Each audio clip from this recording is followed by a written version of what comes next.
What's up, boys and girls? Welcome to Off the Cut Reviews. Today we are reviewing Justice League Apocalypse War. And I don't know what I'm doing with my hands.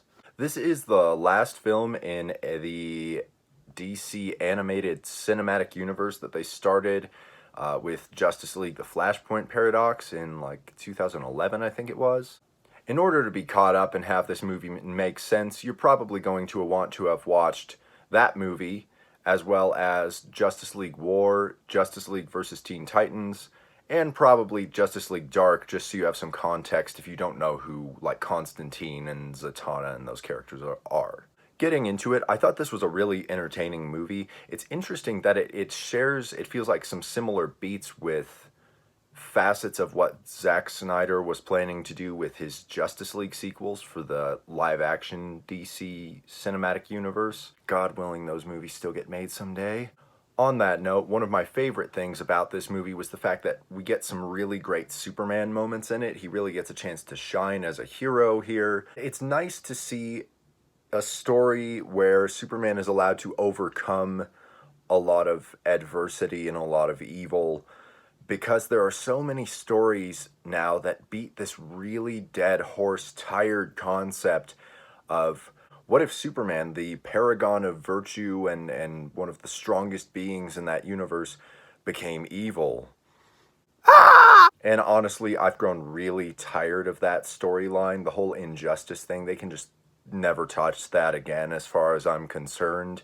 The only way I'd be okay with seeing anything else pertaining to that concept is if Zack Snyder did get to do his Justice League sequels, because I know that was something he was toying with in the second one, was the idea that Darkseid would, like, take control of Superman with the anti-life equation.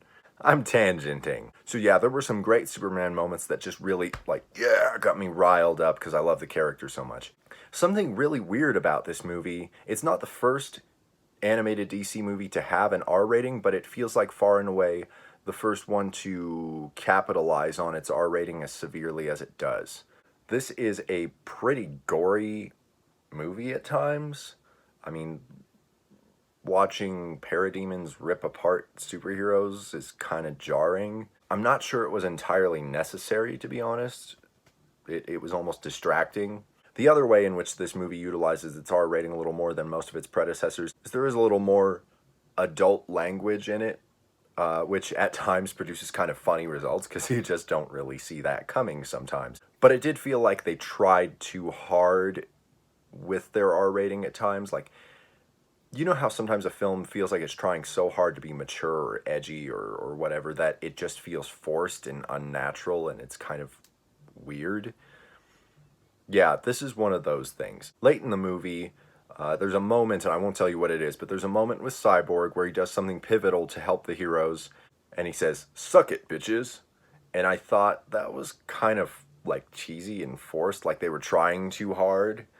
I felt like that would have been a pivotal moment for him to say, "Booyah!" Like, if you know Cyborg, that's like Cyborg's catchphrase. Just give me a good booyah. Just one. The film does have really good character dynamics. There's some really good stuff between, like, Raven and Robin and Batman, which serves to really give Batman some good character development in this story.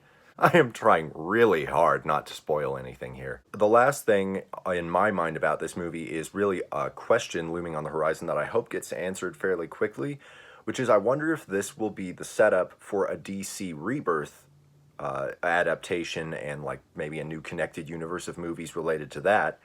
For those who don't know, DC Rebirth is what happened after DC rebooted their universe with the New 52.